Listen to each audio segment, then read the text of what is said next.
A very good evening to all members of Bhikkhu Sangha or pious yogis and the Dhamma volunteers. This evening we shall continue to explain about the three characteristics of mental and physical phenomena. In the previous talk, we did define the characteristics of anicca or impermanence. But before I give the definitions of the other two characteristics, I shall quote a discourse from the Anguttara Nikaya. This sutta is about 8 kinds of ignoble decorations and 8 kinds of noble decorations. Ignoble decorations is also known as the speech of the ignoble ones. The speech of the ignoble one, Anariya. Noble decorations refers to the speech of the noble ones. So what are these 8 kinds of ignoble decorations?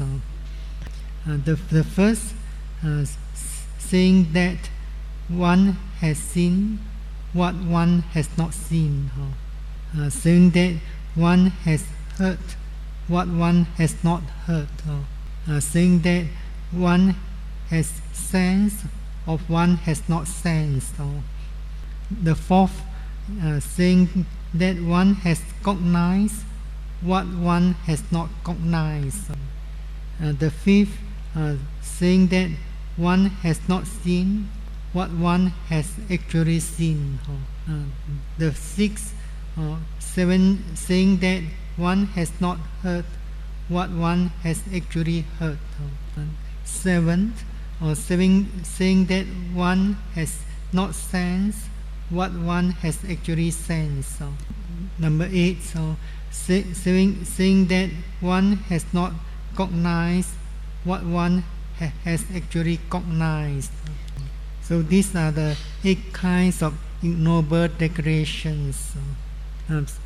So the noble decorations are totally opposites of ignoble decorations. So these 8 noble decorations are saying that one has not seen what one has not seen, saying that one has not heard what one has not heard. The third, saying that one has not sensed what one has not sensed. The fourth, saying that one has not cognized what one has not cognized. The fifth, saying that one has seen what one has actually seen. Number 6, saying that one has heard what one has actually heard. 7, saying that one has sensed what one has actually sensed. Number 8, saying that one has cognized what one has actually cognized. So you understand this discourse, then you could apply in your daily life and as well as in the practice of mindfulness meditation. What one has seen, actually what one has heard, sensed, cognized, actually refer to the sense doors, the 6 sense door. Sense refers to the sound or noise or voice that comes into contact with the ear. What has been heard refers to the scene is referred to the visible object. What is heard refers to the sound, voice or noise that comes to the ear, come to contact with the ear door. What has been sensed refer to the other 3 sense door, or the smell, the taste, the tangible objects that comes into contact with the nose door, tongue door, and bodily door respectively. What has been cognized refer to mental objects cognized by the mind. So, in other words, when we are practicing mindfulness meditation, we are also mindful of the six sense laws. As you know, the tangible objects or the tangible elements consist of the earth element, or fire element, and wind element. So when we say earth elements, what we meant here is solidity. So usually vipassana meditators will experience hardness, the hardness and softness of the earth elements. So this is known as the sabhava lakkhana of the earth element. Then the fire element, the characteristic is a heat. But sometimes we say that hot and cold or different degree of temperatures is the characteristics of fire element. And the specific nature of a wind element is movements or motions. It also includes the nature of supports and vibrations. Then during the practice, there could be many mental objects arising, or mental processes such as thinking, planning, aversion, dislike, and so on. And mental processes also includes mindfulness or sati. And every mental state consists of a citta, as well as a group of cetasika, mental concomitants. So in other words, when the practice of mindfulness is making progress, meditators will be able to take the mindfulness as an object as well. How do you know how do you perceive your mindfulness? Or some yogis ask, how do you perceive the mental states? Is there a self or yogi observing his mindfulness or her mindfulness? Sometimes meditators reported that they could see their mindfulness moving from this object towards another object, or can see their mindfulness going towards another distinct object. Or sometimes meditators say, I can see my thinking mind arising, or I can see the thought is coming. So is there a person or a yogi watching the process of mindfulness? You say there's no a yogi or self observing or watching the mindfulness, then what comes to know the process of mindfulness? In the commentaries to the Abhidhamma, explain it using a simile of the fingertips. The commentators of the ancient time say that just as it is impossible to touch with one's fingertip that very same fingertip, so too the arising, continuing, and ceasing of the thoughts cannot be known by same thoughts. So just like your mother tongue cannot touch itself, or is being touched by another fingertip.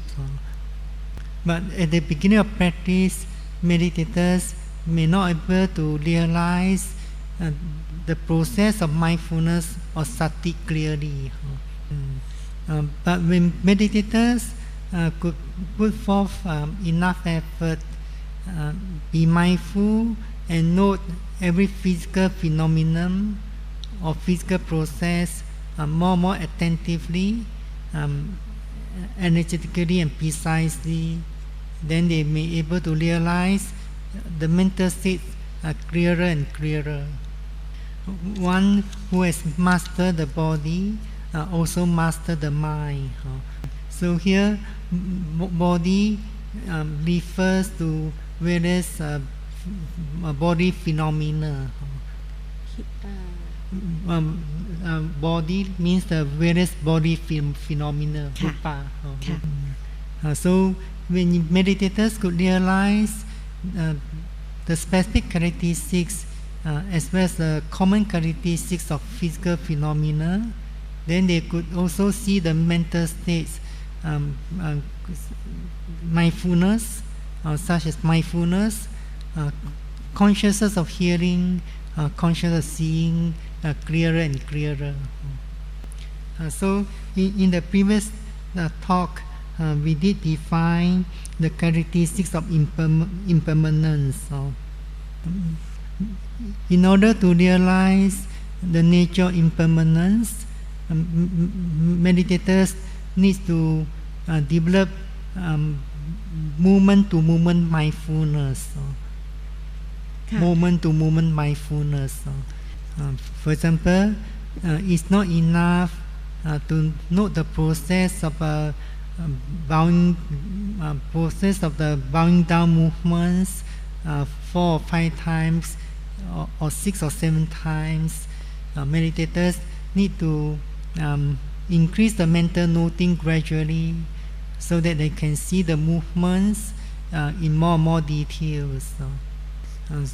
Similarly, when meditators mindful of the movements of lifting, pushing, dropping during walking meditation, meditators have to put forth effort so that they can note the processes of movements in more details.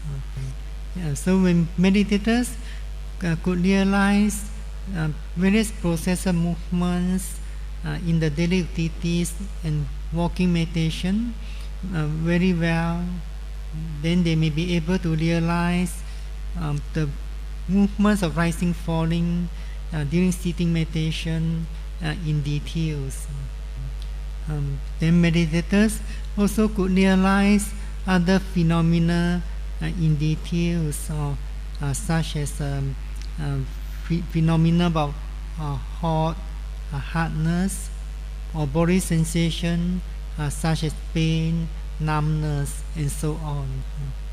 So when meditators are mindful of the painful sensation, then they have to make mental noting. For example, pain. As they make a mental noting pain, they should pay full attention to that painful sensation at that moment. Then when the mindfulness is getting stronger and sharper, meditators will be able to realize the arising of the mental state, for example, thinking instantly. So in the words, when meditators put forth enough efforts into the practice, then they will be able to develop moment-to-moment mindfulness. Then when the mind is free from mental hindrances and defilements, they come to realize moment-to-moment concentration, which is known as Kanika Samadhi. Then when the moment-to-moment concentration is deep enough, meditators begins to realize the specific characteristics of the mental and physical phenomena clearly. At the same time, they also come to realize moment-to-moment impermanence of the mental and physical phenomena. So meditators could realize the true nature of the mental physical phenomena when they have develop these momentary concentrations. Before meditators could realize the three common characteristics, meditators also come to realize the cause and effect between the objects and the process of mindfulness. If meditators have not realized the relationship between the object and the process of mindfulness, then they may not be able to see the three common characteristics clearly. So in other words, meditators realize the truth of conditionality, then they come to see the three common characteristics of the phenomena. Realizing every phenomena is conditioned, the arising is conditioned, the passing away is also due to condition, is very important to make progress. In fact, the teaching of Buddha, conditionality is the substance of the teachings. So there's a saying in the scriptures, one who see dependent origination or paticca samuppada, one see the Dharma, one see the Dharma, will see dependent origination or paticca samuppada. Do you know the story about Venerable Sariputta? Before Venerable Sariputta became a bhikkhu, he was known as Upatissa. His close friends was known as Kodita. So they were searching for the truth of life. So first they learned from the teacher Sanjaya, but they were not satisfied with his teachings. So they were looking for a teacher who could show them the way to deathless. So eventually they parted means they go separate way to look for teachers, and with the promise that whoever found the teachers should inform the other. So at that time, the Buddha came to Rajagaha with a group of bhikkhus, including the Thera Asaji. So as you know, Thera Asaji is one of Panchavagi.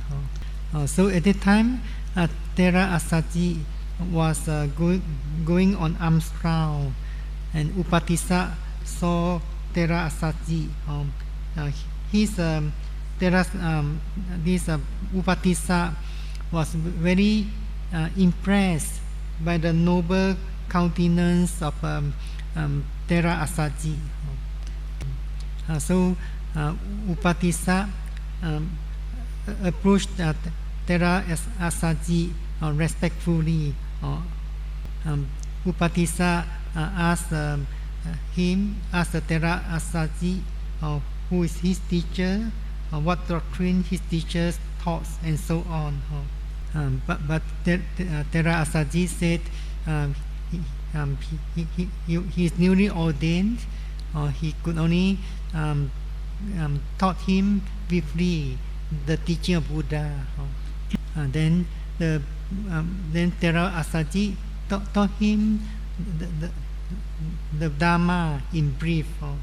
In Pali, ye Dhamma hetupa bhava tesam hetum tathagato aha tesancha yo nirodha evan vadi maha samano and tesam hetum tathagato aha.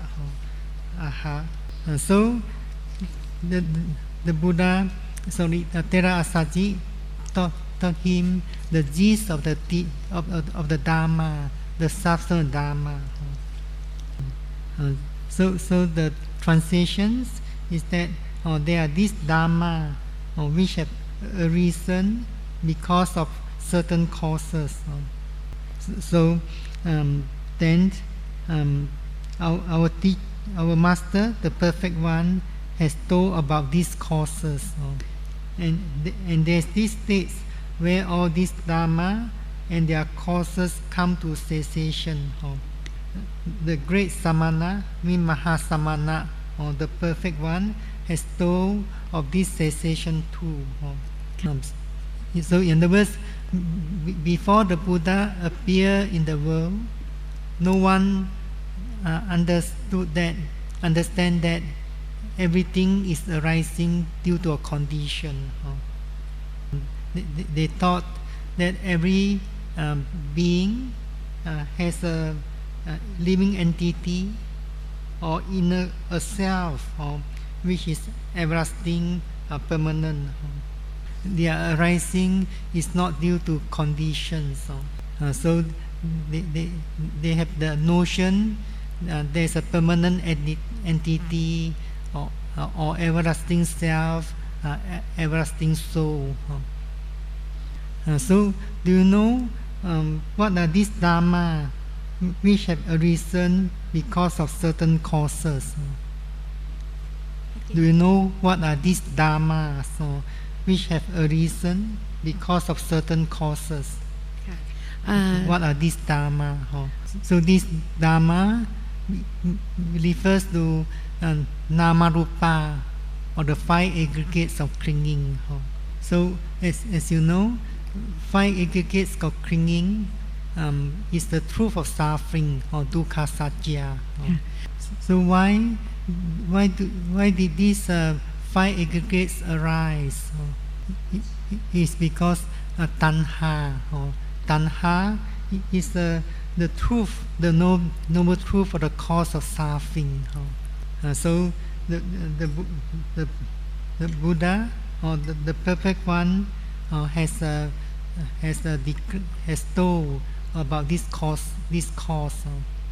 Then the Buddha also expounded that there's this state where all these dharma and their causes come to cessations, or nirodha. So in the words, it means the cessation of nama and rupa, or the cessation of five aggregates. So in the words, this is the substance of the teachings. Of course, when this truth of suffering is mentioned, the truth of cause of suffering is mentioned, and the truth of cessation of suffering is mentioned, it also includes the truth of the path, or the way, or leading to the cessation of suffering. So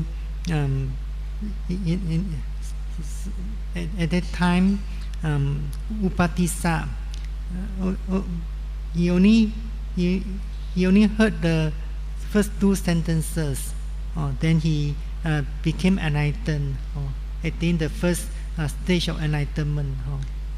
Then he quickly went to search for his friend Kolita, and repeated that stanza to him.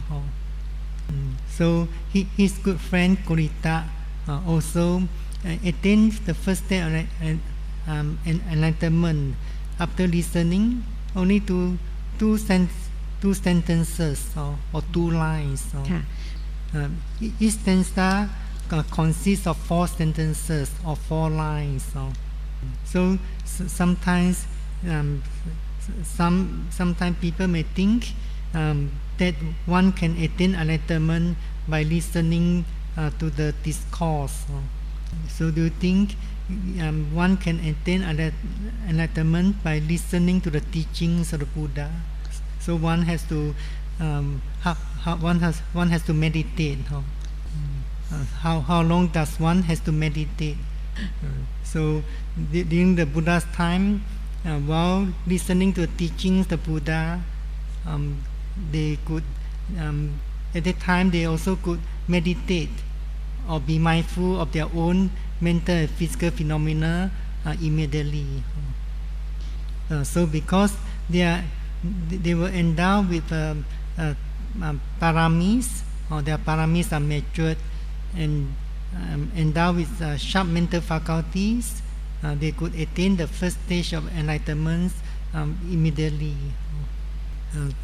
So nowadays we may have to put forth a great deal of effort to meditate a long period of time. So when one realizes anicca, one also comes to realize dukkha, suffering. So dukkha here does not refer to the body pain that you have been experiencing, for example, during walking meditation, sitting meditation. What should be realized is known as sankhara dukkha. Sankhara dukkha is defined as the nature of being constantly oppressed by the instant arising and passing away of mental and physical phenomena. So that's why meditators have to put forth effort to develop mindfulness constantly, continuously, at least for a period of time.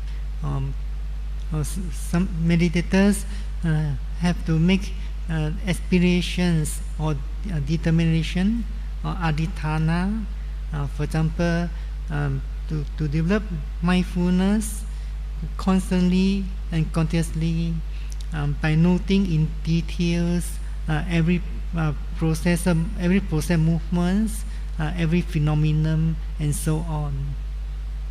For example, meditators may make such adhitthana to develop mindfulness constantly and continuously, and be mindful, note every phenomenon in details for minimum of 4 to 5 hours. 4 to 5 hours? 4 to 5 hours. Okay. So at the time, meditators have to note constantly, for example, walking from the rooms to the meditation hall, be mindful, note left, right, and so on. And meditators have to make sure that the mindfulness is perceiving the movements well, and then make the mental noting. When they want to open the door, they should be mindful of lifting up the hands, note lifting. When the hand touching the door, touching, and so on. And meditators also have to perceive the intention clearly, and then if they can make the mental noting, then they note intending. If meditators did not move slowly, they may not able to realize the intention clearly.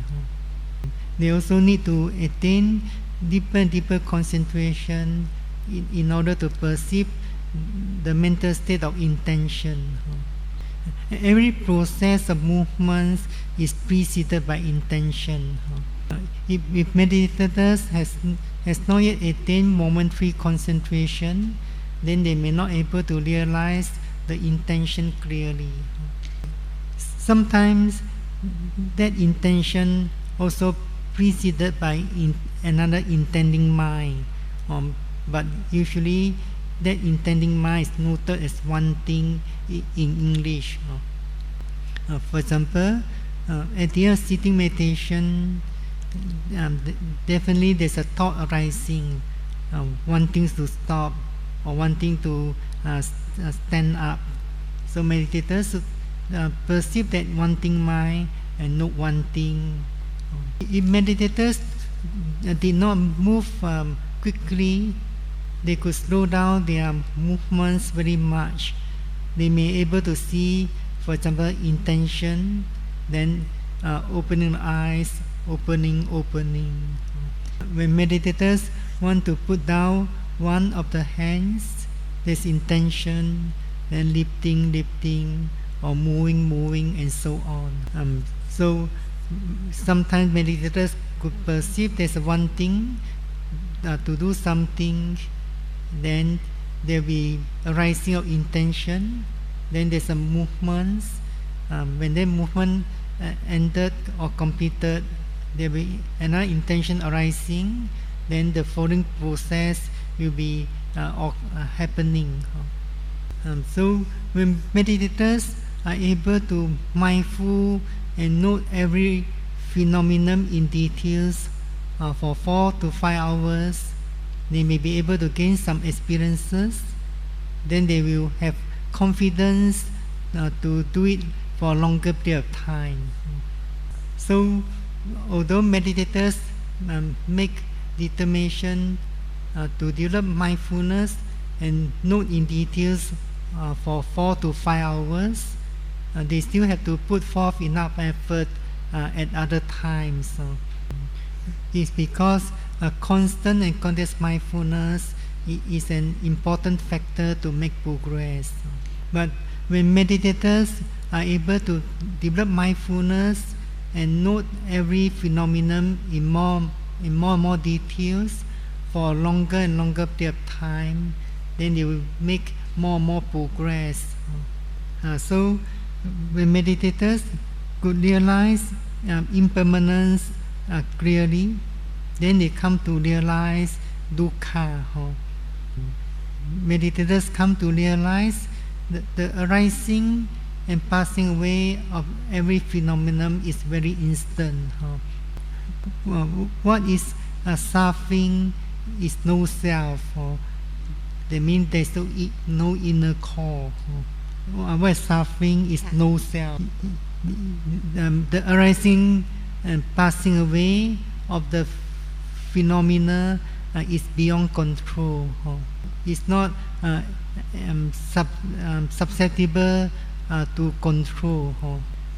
So sometimes some yogis understand that anatta means beyond control. But that is only one aspect of anatta. If we wish to understand the teaching of anatta well, then you have to study the sutta, Anatta Lakkhana Sutta. But most important is to realize this characteristic of anatta by the practice of Satipatthana meditation. So one aspect of anatta is not being amenable to one's view. So it's explained in the sutta.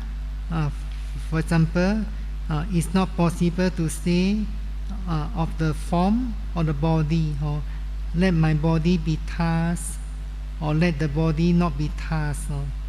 In other words, you cannot wish that let my body in the best condition all the time, or let my body not in the worst condition. You cannot make a wish that let my feeling be present all the time, let my feeling not be unpleasant. Then in accordance with this sutta, the second aspect is that it tends to afflict, it leads to afflictions. So for example, the sutta say that if rupa means the body, were self, that means there's an atta, there's an inner core, then one could wish that there's no afflictions of suffering arising in my body. But it's because the rupa or the form is not self. That's why it will lead to afflictions. Then in this sutta, the Buddha asked the bhikkhus, for example, is this rupa or the form permanent or impermanent? So this sutta, this discourse, Anatta Lakkhana, was given to the Panchavaggi. So they knew the answer, impermanent. Then the Buddha asked further, that which is impermanent is painful or pleasant.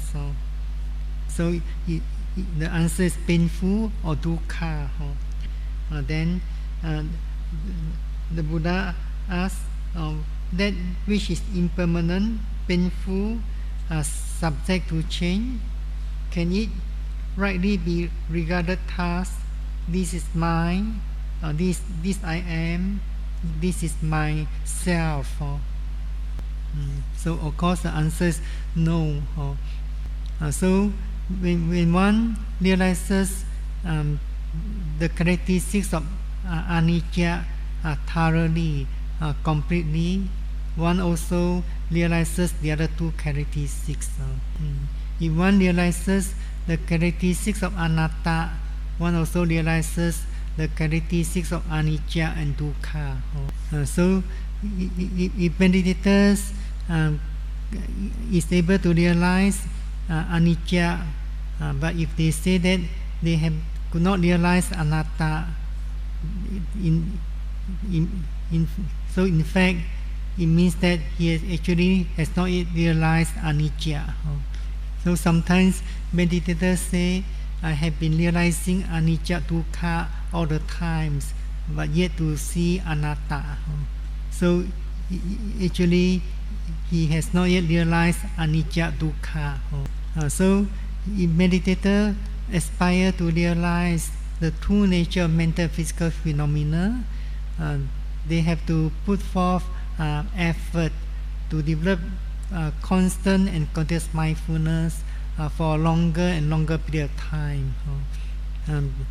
They should put forth effort to perceive the phenomena well. Mental noting helps the meditators to develop mindfulness or to strengthen the mindfulness. So sometimes meditators have to make mental noting. In other words, mentally say the name of the object, such as rising, falling, pain, and so on. Or they need to make this mental labeling constantly. When they are able to attain deeper concentration and accumulated more and more experiences, then they may not have to make this mental labeling so frequently. At that time, the perception of the mind is very strong, and the mindfulness also very strong. At that time, the mind is able to perceive, for example, the rising movements as rising. At the same time, the mind the mind take notes by itself. But as soon as mindfulness and concentration are not strong enough, and the experience of meditation is not deep enough, meditators may have to make labeling quite frequently. But sometimes that labeling cannot catch up with the process of the object. The meditators may not have to make labeling at that time. For example, meditators mindful of dropping movements during walking meditation. Sometimes the foot is dropped down so fast, they may not able to make the labeling. By the time they realize it, the foot already touched the floor. So at that time, they should quickly mindful of the touching and note touching, and so on. So meditators always leading the mindfulness inwards.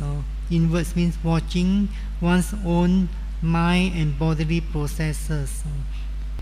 If meditators always mindful and note every sound or noise, in other words, whenever they hear some sound or noise, they mindful note hearing, the mindfulness may not become stronger, sharper. So meditators should train the mind to be indifferent to the sound, noise, or the voice of the environment. For example, when there's some sound or noise, then you put some effort to keep your mindfulness with the movements of pushing, not pushing, and indifference to the sound or noise, then your mindfulness will become stronger. If meditators allows the mindfulness to go outside to the noise, the sound, the voice, then the mindfulness will not become stronger, because it's easily distracted by the sense objects. So the purpose or the aim of practicing mindfulness meditation, vipassana meditation, is to realize the true nature of mental and physical phenomena through direct experience or personal experience. So when the experience of vipassana meditation is getting stronger and stronger, then it will overcome the defilements gradually. Then if one attains the supramundane path knowledge, that path knowledge will uproot the mental defilements. So this attainment of supramundane path knowledge is our ultimate aim or goal in this meditation. The Buddha always say, you should strive to realize your own welfare and happiness. You should strive or striving to realize your own welfare and happiness. Your own welfare and happiness is none other than attainments of the supramundane path knowledge, fruition knowledge, and nibbana. The Buddha say this is also the Dharma that should be inherited from the Buddha. So in one of the discourses, the Buddha talked about Dhamma Dayada. You should inherit this supramundane Dharma from the teachings or from the Buddha. So I wish all meditators always be heedful the teachings, striving to develop the mindfulness constantly, continuously, so that you could gain deeper concentration and realize the Dharma through your direct experience and attain enlightenment.